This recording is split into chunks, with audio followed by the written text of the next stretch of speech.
people without the past and the culture and the history, it's like a root.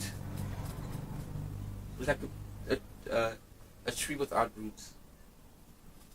And for me, it became like, if you see all the diaspora in the world, people taken away, and now they have to like find recycled identities in a way. For me, heritage and culture became like fundamental in my being as African, because I grew up and people were calling me, you don't have a culture, you don't have your own language, man, I'm Malawi, and I wasn't feeling good about that. And I grew up in Lavendale, gangland, it's gang world, so the culture you're exposed to is gang culture. Sure, and you can like dabble with it when you're young, but at some point I realized, what's happening? And there was a very famous saying that's kind of like making turns around our communities. They said, the white man, he becomes a man when he goes to the border, he joins the army. When he comes back from the army, he's a man. The Nguni's, they go to the bush. There's a initiation where they go to the bush, they isolate themselves, and once they come back from the bush, then they're a man. You become a man. Now among our people here in the Cape Flats, so-called colored people, I don't like that term. I don't use it. I just say honey-skinned. Honey color. So then for us, they said, nah, to become a man, you have to go to jail. Once you come from jail, then you're a man. So then I was like, what culture are we actually like subscribing to now? Because then we're speaking about gang culture. Gang culture have their own language, they all have their own codes, they have their own way of being, dressing, code. It's a culture, So, and then I thought, but there's got to be more to the story. There's got to be more to my story. So I went to look into that. And nature was first heritage that I started really digging deep into was natural heritage. It's the nature around us. That's also a form of heritage, right? Heritage is tangible, intangible.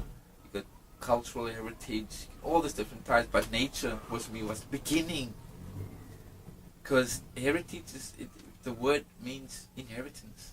What have you inherited? So we've inherited, in a way, also knowledge of plants, herbs, uses of it, medicinal uses of it, cultural uses of it, and so that's actually become centered to me, heritage. So I went into dig deep. I started speaking to my moms, to my dad, finding out. So I realized, hey, hold up, there's a lot here. Like my dad, he was telling my uncle actually, my dad's youngest brother. He told me about the slave history, about slavery, and how they were actually made to like be slaves.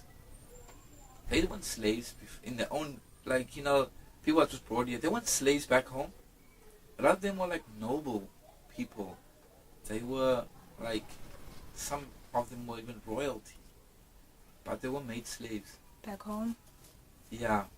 So like I actually in US I did like a genetic test. Kind of sounds so like weird, but and then it revealed like we are really a biryani. We're kind of mixed. You got rice and lentils. So that's why I don't like the purest notions of being, because that kind of reminds me of Hitler. It's a facist. So all people are mixed. You don't find people that's not mixed. Humans have to mix in order to survive. It's a human trait to survive. You have to mix. Ideas. You can't just be stuck on your own ideas. You won't survive. Right? So in that way also, our histories were also mixed. So when the colonists from Europe brought the slaves from Southeast Asia, that's the area my father actually came from, these people, Southeast Asia, to Africa. They brought mainly men because a lot of hard work needed to be done. They took women from here. So in my case, my mother's side, she is from the Bushmen, from the San people, the first inhabitants of this southern part of Southern Africa, the San Bushmen people. My mother's from them, the Khoi also. So then it became interesting for me. So I kind of went in because this is immediately close to me, and I'm on the African soil. This became my first, like identity connection here. And it's also another way that I saw it, where a tree have different roots. Some roots lie very shallow, other roots go deep into the earth. So in that way, your ancestral anchoring was like that also. So the deepest roots in my family tree was from the Khoi and the Bushman people, right, from here. And then also from my dad's side, Southeast Asia. So some Afro-Asiatic.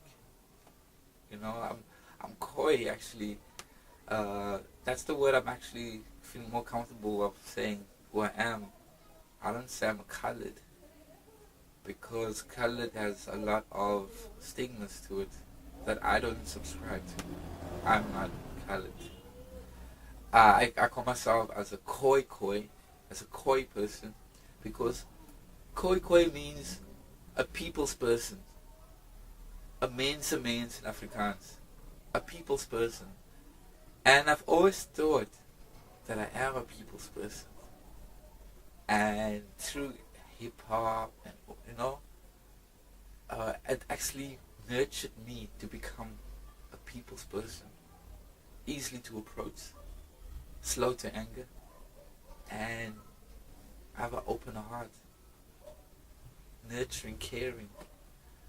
And sure, so that's actually what I started thinking, like, yo, this heritage thing, it's big, and universally, hip-hop is a universal movement, right? So the self that we're connecting with, if you're in Japan, we can't be like, yo, cats in Japan must be like America. No, they must be like the Japanese people. They must connect to their own original heritage from there. They have to connect with their ancestry from there. And so the same message goes out to everyone in the world.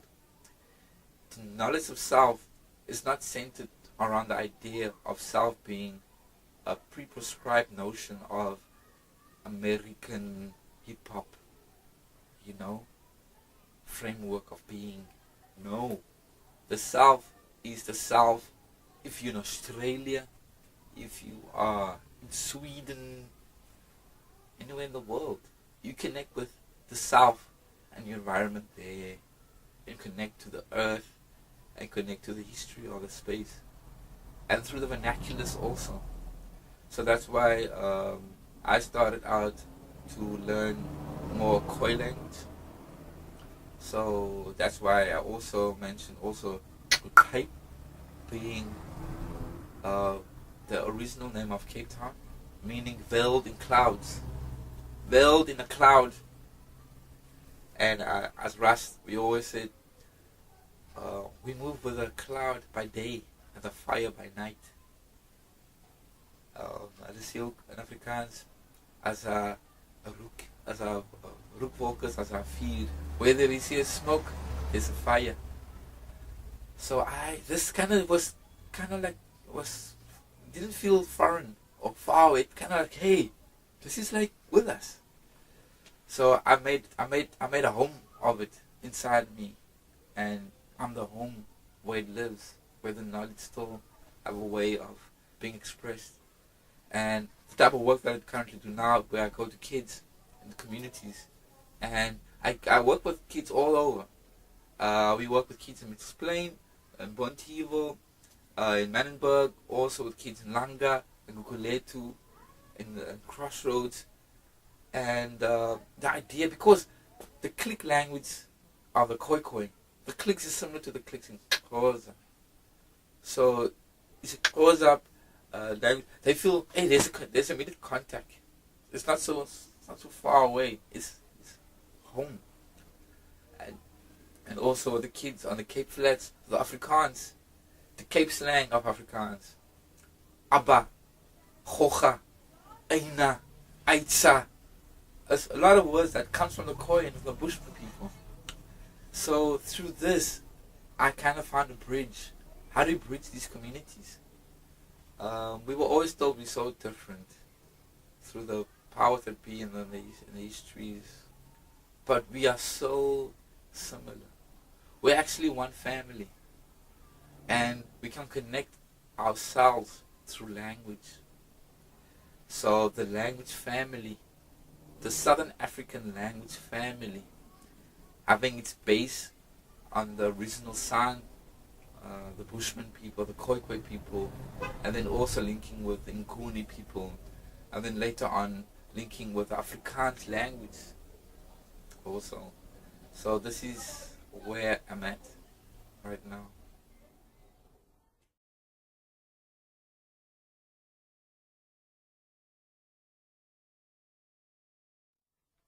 Aki! We used to call them jokingly that we had, like, I remember we came once from a fire in the mountain, and we were all sitting in the bus, and the TOP was like, Clint Swiss smells like Sten Spiss. And you're like, yo, Aki, it sounds like khaki stripe. So I don't know. We was like awesome. We were always close. We were always close. And we had a lot of respect for each other.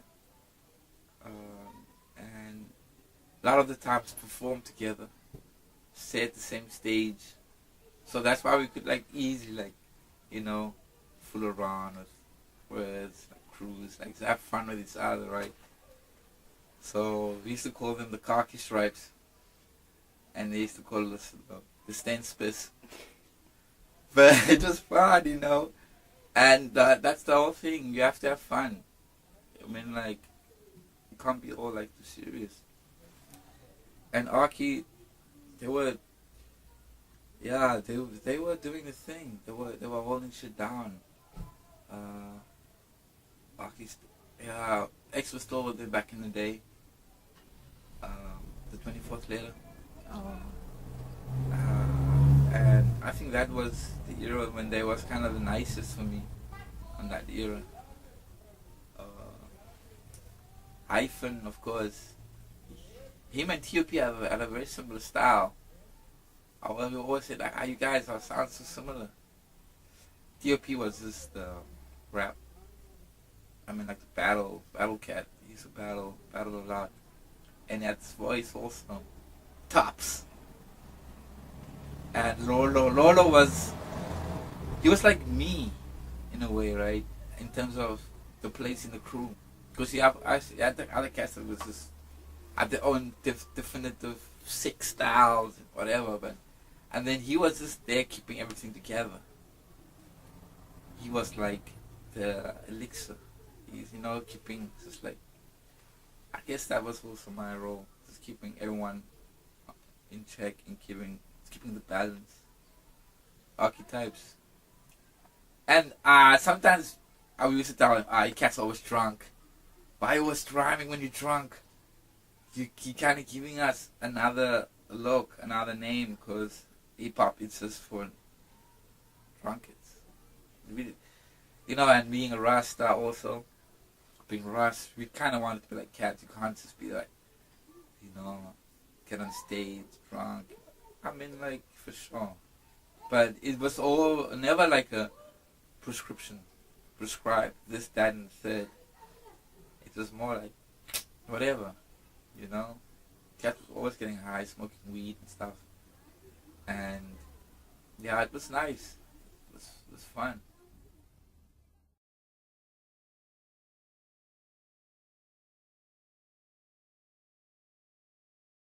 Garlic. He's a wordsmith. He's a ambassador in a way also. Of For him, it wasn't about rhyming. It's becoming masters of rhyme. It wasn't enough just to like spit rhymes. You have to be really good at it. And we used to set the bar very high. Not any cat could just come join our crew. Nah, you had to have some lyrical content. You had to have some flow. You had to have something going, right? And he was the one. He was actually in our crew. He was the person that was like directing our creativity musically, lyrically. He used to, especially with the choruses. He was the one that, yo guys, listen to this, and we're like, maybe we can change it, but yeah, sounds right. So Garlic, and he's still at it, still with it, still busy with it. A lot of people but he's still doing what he's been doing since when I met him, and I've seen him grow, as a person. I remember I used to walk without shoes. I used to eye feet. And Cat used to be like, Bradlox, what's going on now? And even himself, it was like, do you really have to do this? And now, himself is eye feet. And it actually, you know what it does? It strips you from your ego. It takes your ego away. Walking barefoot. When you strip yourself down, when your feet are touching the earth, and now, what will people say? What my family say? Then he's just faced with yourself. This ego, this like, I want to be cool, hip, fly, all this out of the door. People might be like, are you homeless? Do you need help? Do you need a pair of shoes? I remember like this Muslim father. I was in a train. It was raining one day. And he looked at me. I think he was feeling sorry. He came over and I thought he was shaking my hand. He came out he reached out like he was gonna shake my hand. So I was like, hey. And then I saw he put something in my hand. I said, he put me money. I was like, I don't want money. I didn't ask you for money. He said, no, Rasta, take it. I'm like, but no, I'm not in need of your money. And they said, no, but look at you. You don't even have shoes on your feet. It's cold and it's raining outside. I was like, this is my choice. I choose this. And for me, it's also a way to connect with something deeper, beyond what the eyes can see. And another crew, I remember, the unseen ones. And because it became beyond what is seen, into random what's unseen. Yeah.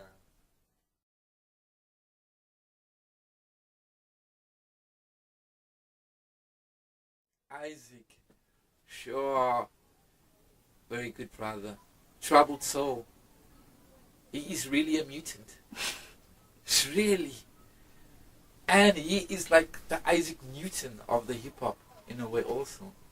With his lyric ability, with his lyricism. He's ill lyricist. I guess he's perfected his own mutated styles. He's really like stood the test of time. A lot of people has come and gone on the scene. He stuck it. And he never given up. he's never given up, you know.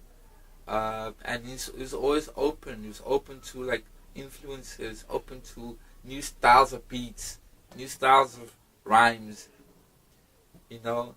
And the whole thing that I liked about him, you can fall 10 times, but you get up 11 times. You know, you get up more than the times you fall.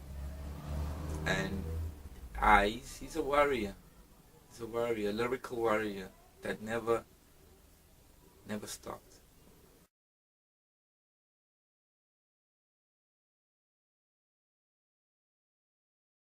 So when I went to the Nama people, they saw me. I was bare feet then. So and then they like hook whip or kurup. Say kurup. So I was like, hey, what's kurup? And they like the walker, the looper, someone that is always looking. He's in search. He's trying to find something that he can't find in his immediate environment. The answers is not around you anymore. You have to go look for it. So that I guess that's the one way of describing myself. Someone that is always looking and searching in this earthly realm and also beyond. Because I believe that energy is never lost or just disappear. So even this life force on planet Earth that I have inside of me won't just evaporate into nothingness. So I am Ukweb. I am Urup. I am the seeker. I am the walker. And myself, what I found, if I've never searched, I've never found. Because only when you search and seek, you find. Those who never search, never find.